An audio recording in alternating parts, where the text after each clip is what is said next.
minute.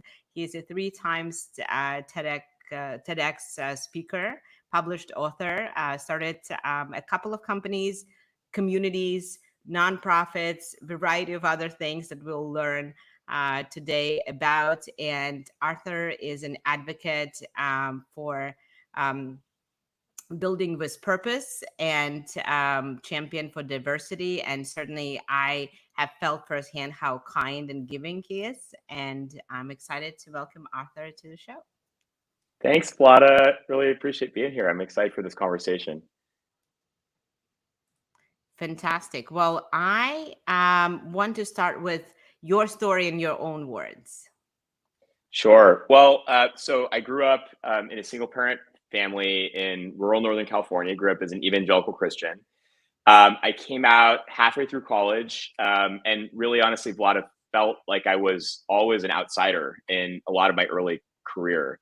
I resorted to entrepreneurship at a very young age, partly because I felt like I wasn't following any conventional path. And in college, I started actually a nonprofit that incubated students to launch their own socially conscious companies.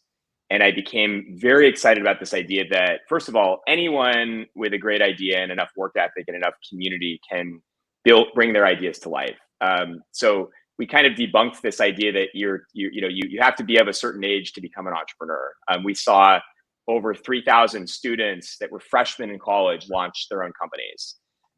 We brought this program to 20 different universities, and I just was astounded by the innovation, the generosity, the ideas that were coming out of this community. And so I sort of drank the entrepreneurial Kool-Aid at a very young age, right? Went off to Google for a couple of years, kind of learned entrepreneurship there, Vlada. I helped launch the education division at YouTube, and ended up starting an HR technology company called Imperative that built a peer-to-peer coaching software. And around that time, founded a nonprofit called Out in Tech, which became a large LGBTQ technology community, about 50,000 members in 50 cities around the world now. And more recently, built a company called Matheson that's DEI analytics software. And after exiting that, decided to kind of sink my teeth in the recruiting world, and have for the last 3 years or so been running executive search firms, and have kind of gotten a chance to try out running non-tech, non-VC backed startups.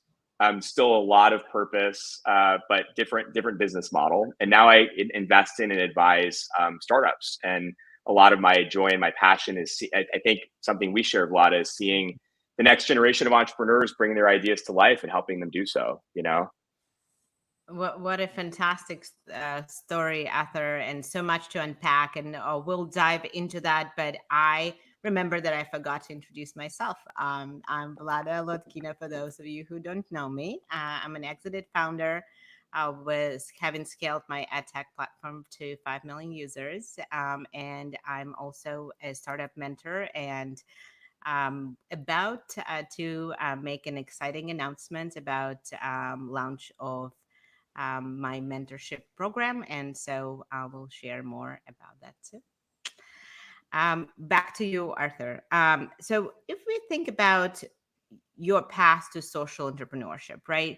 It's clear that that mission and that component of purpose has been really central. So did you come out this way, or did it sort of evolve and emerge through your journey?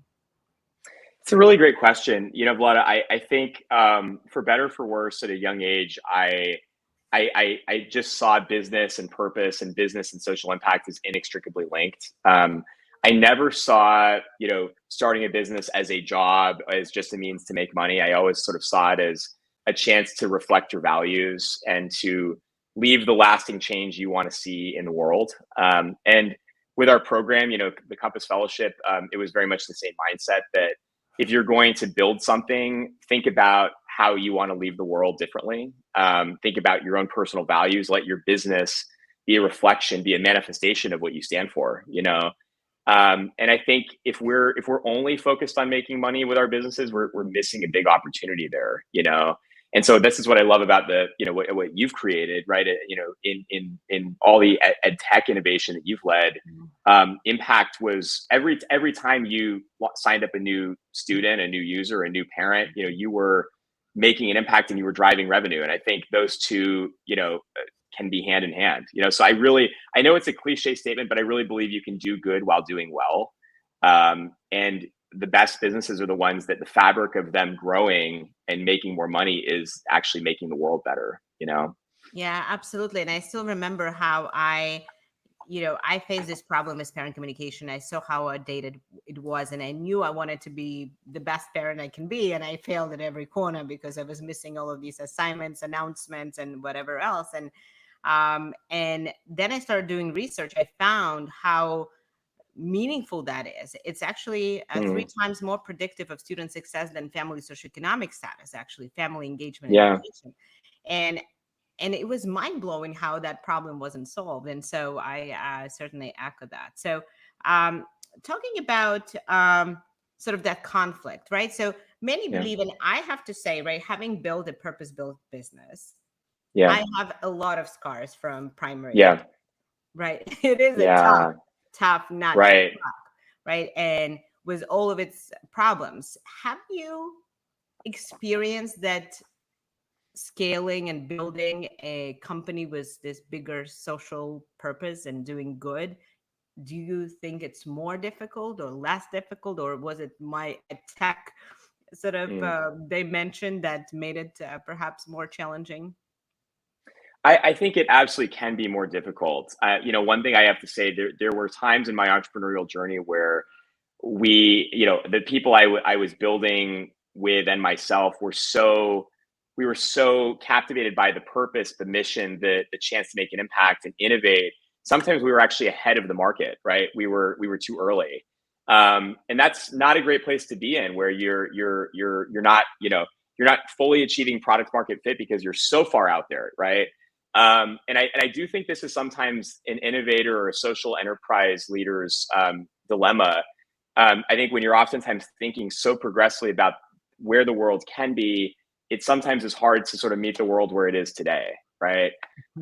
So that was something I definitely learned, was to try and have some patience, try and understand, if the vision is to get to C, we might need to start with A and B first.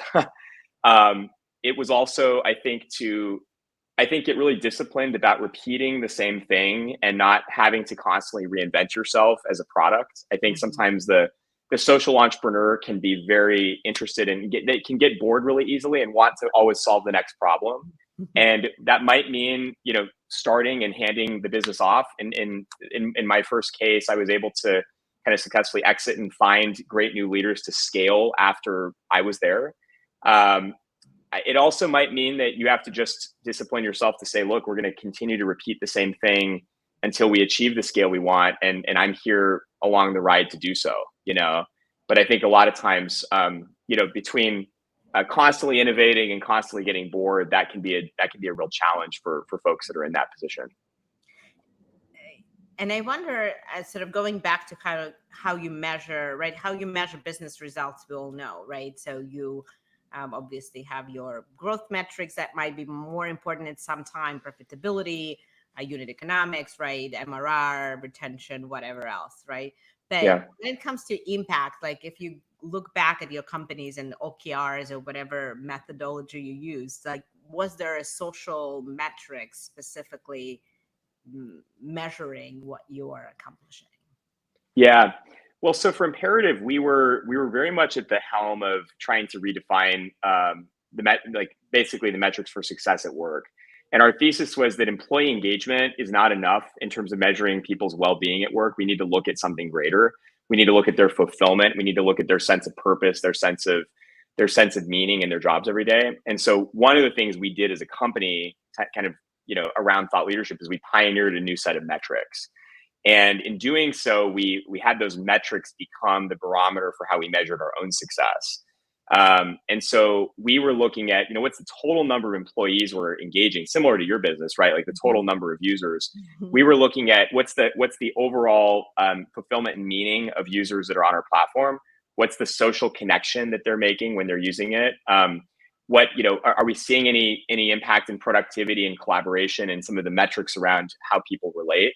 And we would not only try and introduce those metrics as KPIs that the broader ecosystem could adopt, but we were trying to measure ourselves against them in terms of the efficacy of our own product. And that was kind of neat because it was elevating the conversation, but it was trying to step into how do we ensure that you can see ROI in licensing this. Yeah. And what I also love about this is that you measured yourself the same way sort of you suggested your customers measure themselves, right? And sort of their Mm-hmm. efforts, right? And sort of that aligned your incentive. And we did something quite similar at Class Tag where we were measuring percentage of connected parents. And so we were looking at Mm. out of all parents on the platform, what percentage is connected. And we had certain definitions of activity and two-way Mm. engagement. And then we could then advise a school as to what their connectivity percentages should be. And they start, in one place and where they should aspire to go and kind of what are the milestones and ways to get there. So I that's. love that. I love that. And it's a perfect way that you also have, a necessity to continue using the product, right? Because your metrics are somewhat proprietary, right? Right. I think that's a clever way to, I think emerge as something unique, but also indispensable in these situations, right? Did you have a situation when sort of you had the conflict? You had to decide very clearly, are we making money or are we making an impact? Yeah, there were times. Well, first of all, I think in the early days of Imperative, we often were taking service revenue while the product was getting developed, and I think we were at times optimizing for short term revenue versus long term sustainable revenue. So that was an interesting issue, and I think part of when you have something that's such an emerging product that the market's still gaining awareness around, there's constantly that challenge of how do we decide to pay the bills? Is it always going to be through the scalable revenue which we would hope for, or do we often get creative and deliver something that's different, that might pay the bills, right? So we ran into that challenge. The interesting thing is we never had an issue where we had to say, are we going to sacrifice our values to make money, or are we going to, are we going to have to like starve ourselves in the sort of spirit of our mission? That was never an issue. And the good thing is we saw people pay for what we were delivering. But I have mentored entrepreneurs that have had that challenge where they've had a mission that they set out for. They've had a core set of values, and it oftentimes has involved pivoting their business model to stay alive. And we've seen them kind of go back on a lot of their core mission, partly just realizing that the way that they were solving the problem was not something that the market perceived to need. And that's an issue, right? Because we can have the best mission in the world, but if it doesn't make money, the business isn't sustainable, Right. You right? can't accomplish it because nobody's going Right. to fund it and you're going to run out of money pretty fast. So, I mean, to give you an example, I've seen like ed tech entrepreneurs completely pivot and become, like infrastructure SaaS companies, and different problem, right? I think there's a way to connect a mission to it, but they've often struggled philosophically with, wow, like, am I selling myself out, in pursuit of building a successful business? And I do think that's an interesting question to ask is this business that you're working on, what's the driver here? Are you doing this to just be an entrepreneur? Or are you doing this because you do, want to see a change in the world? And as sometimes there isn't product market fit in the first direction that you chart, right? And you have to Right. decide, how do I go about, addressing that, right? Yeah. Maybe it is that I have to build a different type of company, and that's okay, right? Yeah, absolutely. And I think an example in my own entrepreneurial journey has been around sort of creating these win-win-win business models. And so, for example, what we did, having a free product, because the last thing I wanted was to charge teachers who already are pretty short in on their compensation, right, and spending on supplies. And so we allowed brands to sponsor these classrooms of parents and teachers, the virtual classrooms we had on ClassTag, and portion of the proceeds we contributed to the classrooms for supplies. And I so love that. we created this ecosystem when we were leveraging the brands to pay for the free service, but also contributing to the teachers. And so the more engaged the teachers were with the parents, the more supplies they could receive. I love that. It's a great, and that's a genius model. And by the way, it's like what teacher would say no to that, right? Like that seems Right. like it's just a no brainer, right? And if brands are willing to make that kind of investment, then everyone wins. I think that's a great model. Absolutely. And the best part of that is actually now we just launched Class Media, which helps other entrepreneurs in education replicate this model and get these valuable brand connections to Mm, support their communities.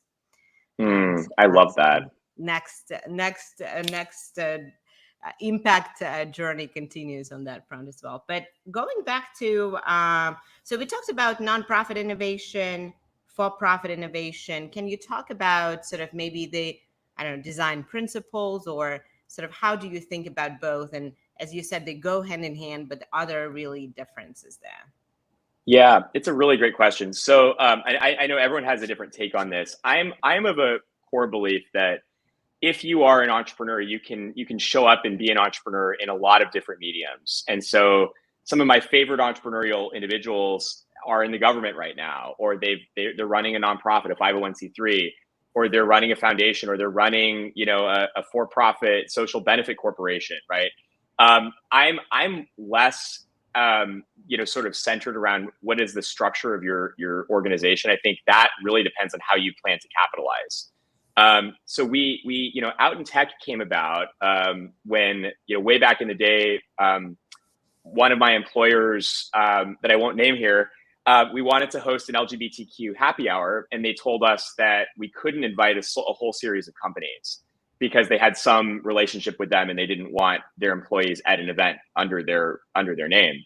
So they told us to launch our own organization if we wanted to be inclusive of these companies. And that was really largely how Out in Tech came to be. We realized that this was an organization that could get sponsored by other companies and could have a whole philanthropic arm and could give scholarships. And building it as a 501c3 nonprofit was, I think, the best way to get it structured. Mm-hmm.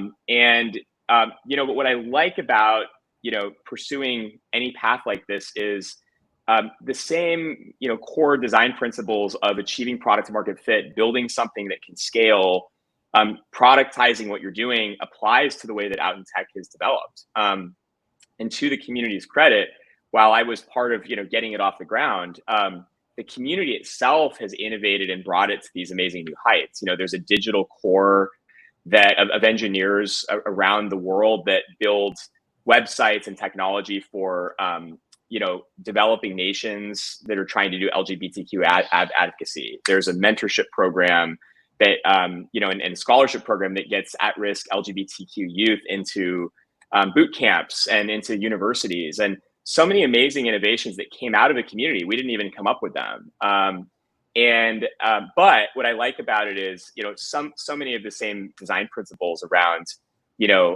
around identifying a need, around validating and testing it, around, achieving, so-called product market fit, and then scaling, really came to life through this nonprofit, right? So it gave me a lot of assurance that, in this entrepreneurial journey, you might wear many hats. We both have friends that have sold their businesses and are now running for school board here in Miami, right? And I love that, right? Like they're applying an entrepreneurial mindset to the way that they're running for a public office. That's incredible. We need more of that, right? So I think my aperture has really opened up around the way in which you can be entrepreneurial, the different mediums through which you can kind of innovate.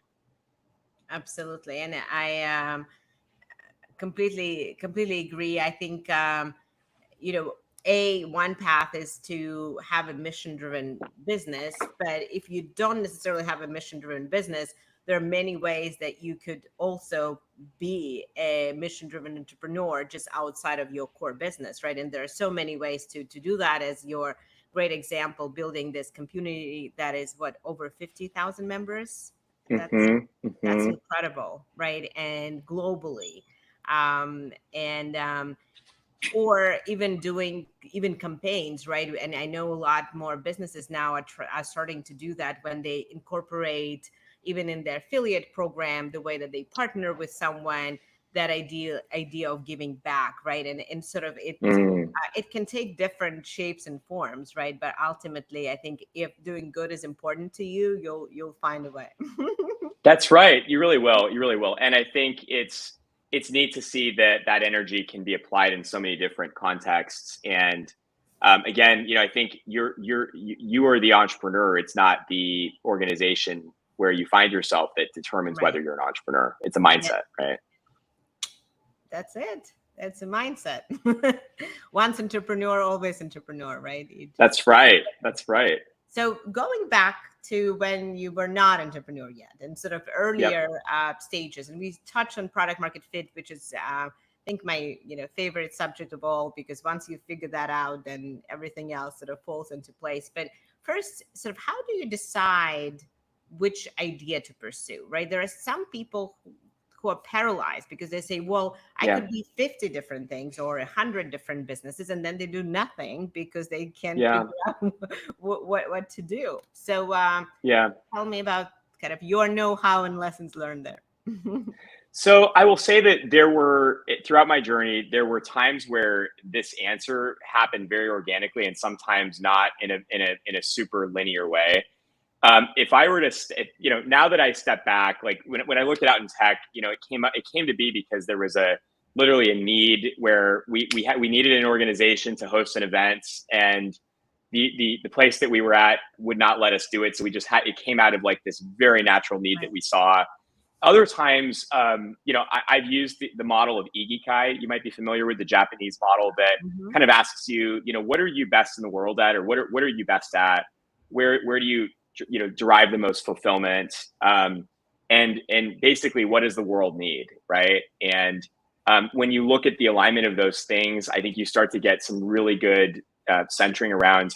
I always try to ask entrepreneurs, what are your superpowers? Hmm. Entrepreneurs, as you know, Vlada, are great at wearing many hats, but there are also things that they're best at. There are also things that energize them. I know we're capable of doing everything, but when you get up in the morning, what are the types of things that really wake you up, and energize you?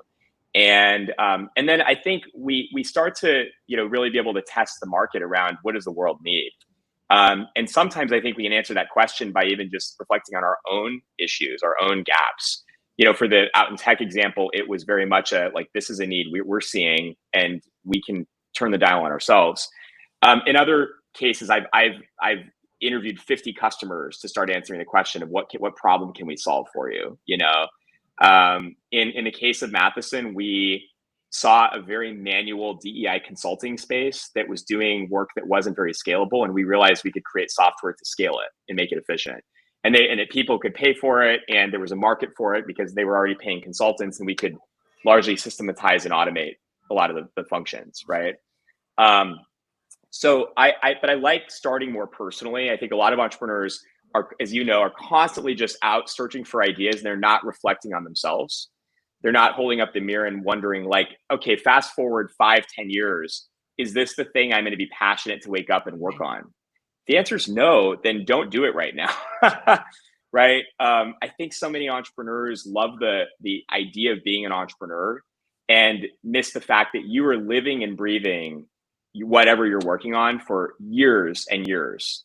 And you better love it, because you're literally going to be sitting next to it and thinking about it when you go to bed and thinking about it when you wake up. So I think it's really important. And listen, something not a lot of people have talked about, I think you and I have talked about in passing. I think there's an unspoken truth that a lot of entrepreneurs are chained to their idea right now. They feel completely stuck. They don't want to admit that they don't love what they're working on. They've got to pretend to everyone else that they love it, that they want to continue working on it, that they're motivating their teams and investors around it. And sometimes they're not in love with it. So I really think that self-reflection and awareness up front is key to make sure that we want to go all the way in whatever we're working on, Yeah, 100%. And a phrase I recently heard, which I think summarizes nicely what you were describing, is what is your uniqueness in the service of others? Mm, Right. And so I think that, this Ikigai framework was it sort of, goes back to superpower uniqueness, right? Like if you can answer that question. And the other thing that I've recently learned, which I thought was great. And I think that what prompted me to start the business I'm about to start is you are best positioned to serve the people you once were. Mm, I love And that.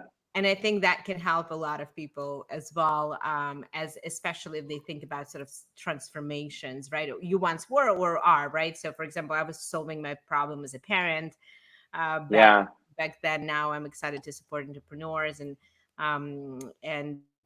anyway, I love that so much. It's such a great way to frame it. And I think sometimes, you and I've chatted a little bit about this, but I think sometimes as entrepreneurs, we don't even realize how many rich examples and things that we've been through that at the time felt like a crisis and later on are an amazing learning and case study for someone else. right. Just all the little things along the way, that the unexpected situations and occurrences that happen are actually very valuable for someone else to one day hear about and learn from. It's incredible. Yeah, and I think one of the reasons why, I'm not only inviting successful entrepreneurs who've been there and done that, but also those that are really open about sharing what those challenges were, right? Because as you said, right, there is a lot of pretending, and I Yeah. did, I'm guilty of raising money, pretending like I have a lot in the bank account, knowing that, that I don't, right? And so Yeah. you have to play the game, right, in some ways, and so that trains you to live in that parallel sort of reality. But I think one person you don't want to be lying to is yourself, especially if you're starting the business. So I think that's a great reminder, Arthur, to be mindful of looking at AI trends growing, etc. Of course, you want to make Mm, sure that the market is there, but and growing, but you have to start from within. Um, that's right. That's right. That's right. And let's make no mistake. It's a very challenging path. It's a very fulfilling path, but it's certainly not without its challenges. And so, I think the more that folks are ready for that and feel a sense of strength and deep conviction and connectedness to themselves, the more resilient they'll be in the inevitable challenges they're going to face in it. Right. Absolutely. And I did take two notes that I want to come back to. So, one note is related to what you said, right? Some businesses were, when you were in a service business, you were in market, and then you sort of already knew more organically, right, what the problems are, the budgets existed, and sort of you build that kind of customer value map, right? The pain, the budget, and your solution to solve it. In other case, what I loved about what you said is that you were going to a group of people or certain titles of people and asking them about their problems, right? You Yeah. were not coming to them with a solution. So, did you first decide that this is the group of people you want to serve as your next business, and then you went Mm. studied their problems? Is so tell me a little bit more about that scenario, because I think that's a very strategically smart scenario, and I want to learn from you. Yeah, yeah. So with Imperative, we were selling to heads of HR, and we got to know them intimately. One of the things that we got to know progressive heads of HR. So I would put them in the innovator and early adopter, sort of section of the adoption curve, right? And I'm always a big fan of selling to those folks. They're going to be the first to get on board, and they're going to give you great feedback, and they love being part of innovative community. In getting to know that buyer really well, it gave me a lot of insight around their needs, specifically as it came to DEI. And that was what helped get our company Matheson off the ground. I will say there's one challenge with the going to a group and asking them what they want, because there's the adage that we've always heard. Right. If you asked a person in the early 1900s what they wanted, they would have said a faster horse, right? So I think sometimes if we're going, completely from scratch and asking people what they want, you're going to go in so many directions. I think this is a great opportunity to sort of narrow in on, again, where are you at your best? What are the types of problems you want to solve? What are some of what's a thesis you already have, right? And that could be, even just thematically, inefficiencies that you're seeing or things that you've heard that you can build out a little bit to get people to react to. So when I went into a lot of these customers, I said, look, I see that you're doing these diversity strategy engagements where people are coming in and doing this comprehensive audit, it feels like it's taking forever. It's very expensive. Right. If there was a way to systematize that process, how valuable would that be? And a lot of people said it would be very valuable, and we would pay X amount for it. And that was enough for us to say, great, let's build the MVP, literally in a Google spreadsheet, right? And then let's take it and validate it. And then as we validated it, it became a product, right? And it was a very lo-fi way to test our assumptions and narrow in on something. And so we didn't go to them asking, what do you want? We went and asked sort of, is this a problem? Would this solve it? What are your thoughts, right?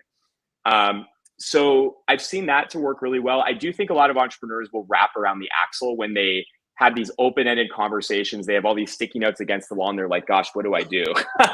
Where do I go?" You know, it's so open-ended. To start here. Yeah. And it's and you can quickly lose people's attention if you're just everything for everyone in every conversation in 17 different directions. You know. Absolutely.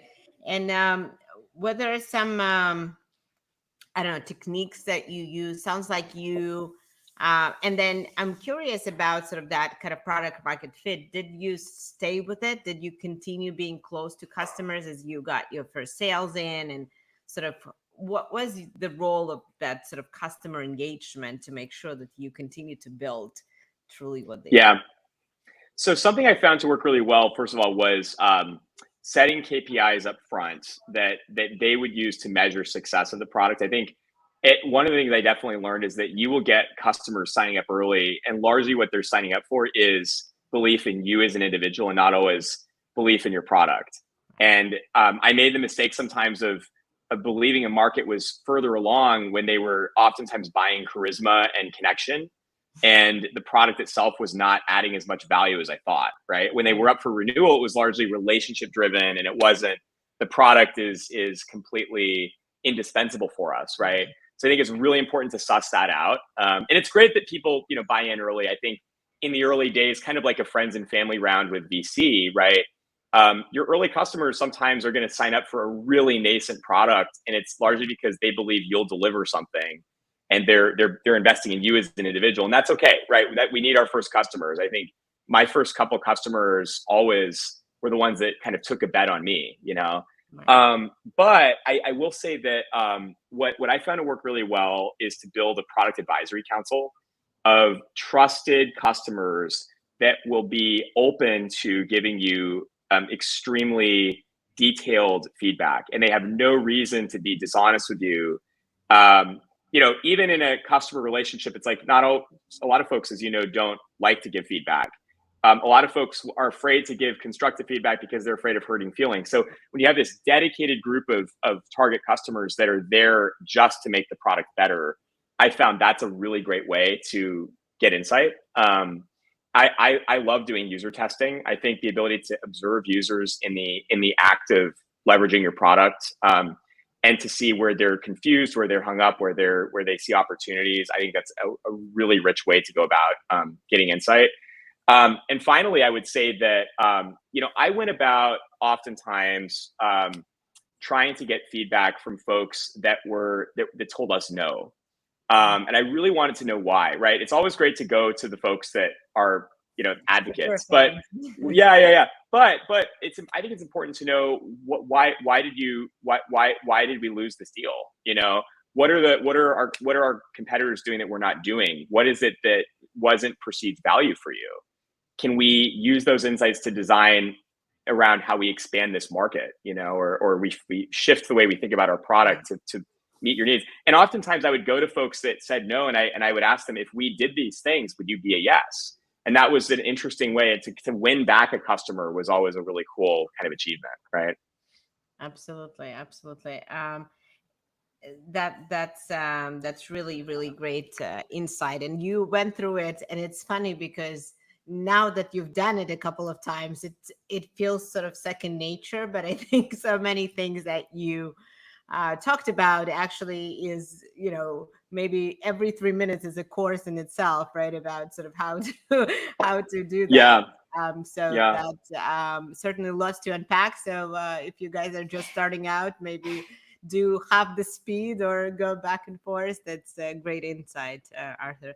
I did want to go to one other area, which is you are an underrepresented founder, and from an LGBTQ perspective, and I perhaps am an underrepresented from a female perspective, Yeah. and I as I reflect back on my journey, and I have maybe not a popular point of view, but I almost felt that it actually helped me in some odd ways that I am Yeah. underrepresented. I still remember in, my kind of big corporate career days when, I was the first, female or the only female on the kind of executive team in the strategy department, and, various other opportunities that I've gotten, because I was sort of different and voice was different. Yeah. So I think it is much in my personal experience served me as it sort of perhaps hurt me. I don't know if it would have been easier for me to raise, let's say, if I was not a female. I never tried to Mm. raise a man, so I would never know. Hmm. But sort of how do you think about this, and sort of Yeah. did it help you? Did it hurt you? And what do you think we should collectively do with being underrepresented? Yeah. It's a great question, and the truth is, I think it's a mixed bag, right? I think what we've seen in the space overall the last 5 or 10 years is diversity has gone from something that wasn't on the radar to something that was on everyone's radar to something that's being, really emboldened in some audiences and then really sort of challenged in others. And now we're in this place where we have VCs that could not be more committed and could not see the business case and could not be, you know, more passionate about not only expanding their own diversity, but really having a great cast of underrepresented founders they support. And others that have said, look, the moment there was an opportunity to disengage on this level, we will, right? And that's a little disheartening. But so I think for me, there were certainly communities along the way where I was in the room with folks where bringing up the fact that I was LGBT felt uncomfortable, right? There were other communities that where it was the complete opposite, where that was such a value, and there were LGBT, angels or partners at VCs where it was a really great connection point, and they really sort of saw that as a feather in our cap.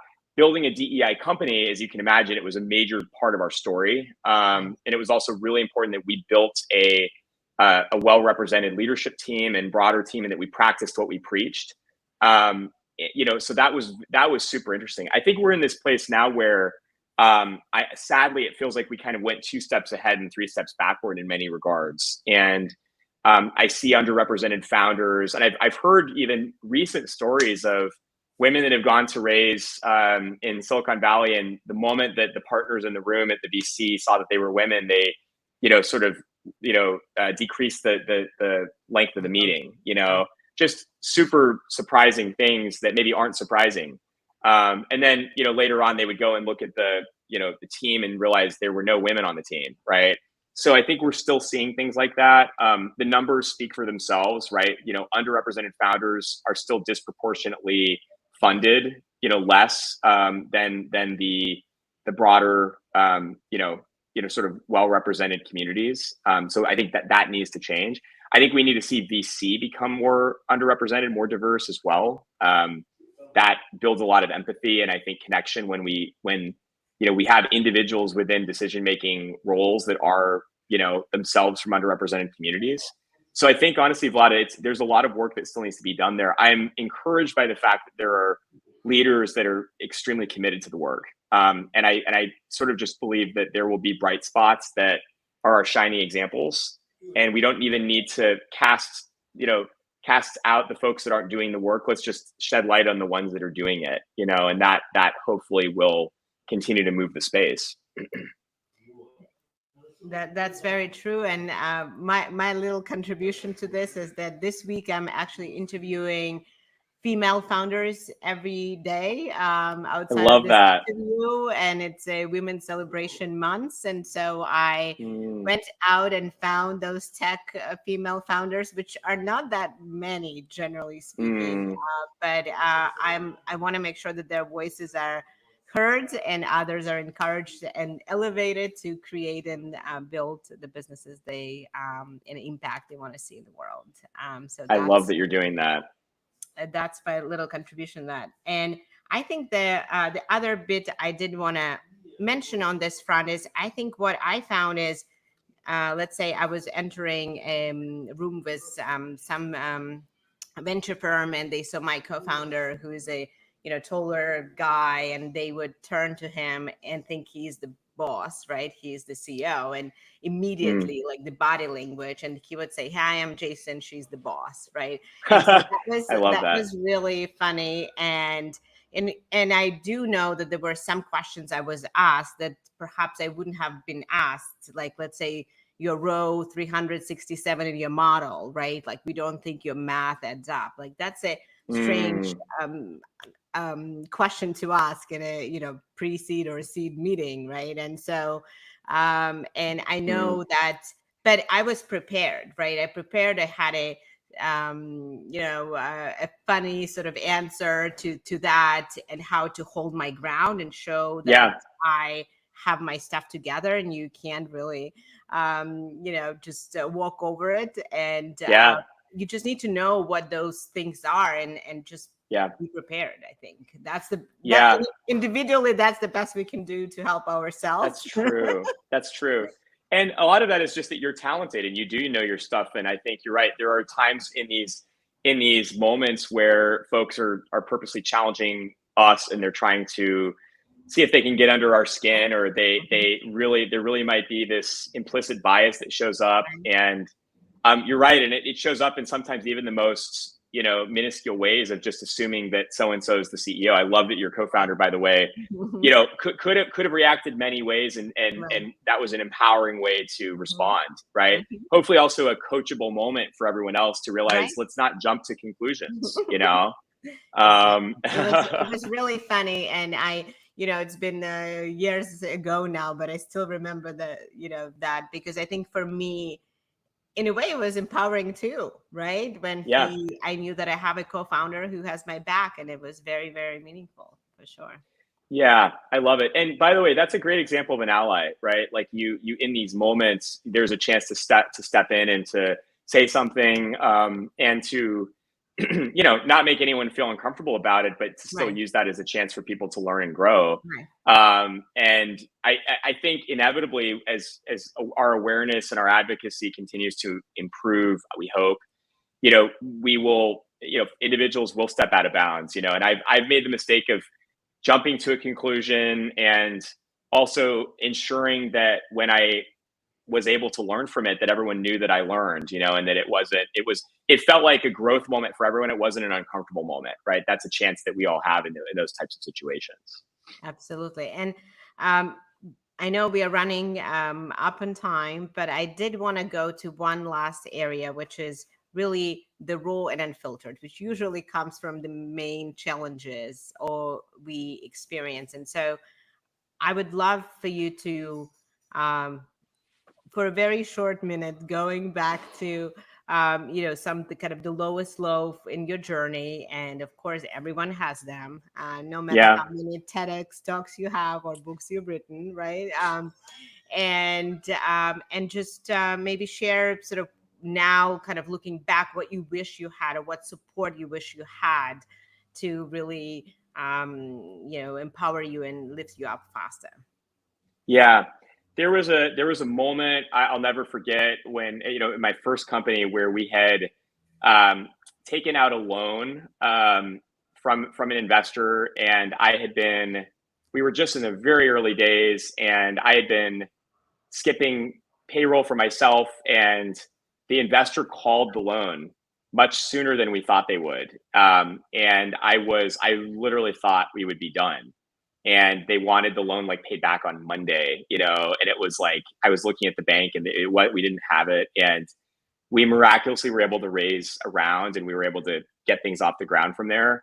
But I'll never forget just that devastating feeling of, wow, this is about to end. But I wish that someone had been there, and I think someone ended up being there later on to tell me, whatever happens, this is not the end of the world. I know it feels like it's absolutely like the universe is collapsing here, but you're going to look back one day and be fine. This will be a learning experience, however it goes, and you'll find a way out. And it actually happened that way. And I think we've all been in that situation at some point where you just really feel stuck, and it also feels like the stakes are so high. And I think as entrepreneurs, we're going to bounce back. We're going to have those low lows, but we're also knowing that they're going to happen. I think it gives us, I think, some comfort that we'll get out of them. And we're, regardless of what happens, we'll learn from these situations. I think that's a big thing. I'm huge on not believing that anything is a failure. I know there's a lot of conversation around a failed startup or a successful startup. I think every startup is a success because we learn from it. And we are better people with everything that we learn. Absolutely, absolutely. And so, sounds like what sort of kept you, and I when we have more time outside of this, I also have a number of stories like that, of course, like every entrepreneur does. But what lifted you up? That belief that it's going to work out, or who did you call, or sort of how did you? Because that situation can freeze someone, right? So somewhere and somehow your mindset or your instincts or something help you kind of get through. I think it was one piece of, to go to the worst case scenario, I'm going to survive, right? That was one thought process that was comforting. The second was that I wasn't alone. I think the more that I spoke to people, I realized that everyone, even the folks that we think are, effortlessly growing their companies, are facing challenges. So you're never alone. And I think the more that you build your entrepreneurial network, you realize that everyone has these stories. And then I think it was also, a return back to the belief of, even in the tough moments, I'm learning and I'm growing, and reframing what these challenges look like to be becoming better as a person. That I think really changes how you react to these situations. They're not happening at you or to you, they're happening with you. And they end up becoming great wisdom for whatever we do next in life. Yeah, absolutely. And I think as we grow, come to realize that we have to control the controllables, right? We control our reaction to events. We can't control necessarily the events themselves, unless you are really good at visualization and whatever methods you've got. But focusing on your reaction and knowing how do you react in a way that it's really the most productive, that's going to help you get through it. I think it is really a lesson that I learned. Sort of just persevering. And the other thing I would say, and I don't know if you share this, is really gratitude for these failures, if you will, or gratitude for those challenges. And it's so hard now. I'm trying to get to the point when I can be grateful at the moment that they're happening. I don't think I'm there yet. I know. Really, it doesn't make them any easier. I know. And I will say that I feel like every time we go through them, we contextualize them more, and we have like more, I call it like athletic stance. Right. Like the first time you're pushed over, you fall over, and then you're like, okay, I'm gonna have athletic stance, and I'm gonna be a little more resilient when I'm pushed again. But I'm with you. I think it's a very special art to, in the middle of what seems like a crisis, to be able to slow down and say I'm somewhat grateful. Right. I am still definitely, as a human being, someone who can freak out, and later on I usually bounce back faster than I did in the past, but it doesn't make the crisis in the moment any easier. I do think the more that we're surrounding ourselves with people that are really mindful and give us perspective, it helps us maybe decrease the stress in the moment, right? People can say, you know what, it's going to be okay. Don't worry. This has happened to me. You've gone through worse, by the way. Let me remind you. Those, I think it's a good reason to have really good people around you, Absolutely. And I think that's a perfect wrap for this pod, Arthur. Surround yourself with great people and know that everything works out for the best. And certainly grateful for folks like Arthur who come and share their stories so you can learn from them and know that even folks that are very important, they went through a lot of challenges, and their challenges are as much part of their story as their successes are. And Arthur, where, if folks want to connect with you, what is the best way to find you? LinkedIn? Yeah. What? Yes, I'm on LinkedIn, Arthur Woods. My book is Hiring for Diversity. And yeah, but LinkedIn's the best way to connect. Amazing. Well, thank you so much. It was a real joy, and thank you for being unboxed with us. Thank you, Vlada. You're the best. You're such a dear friend.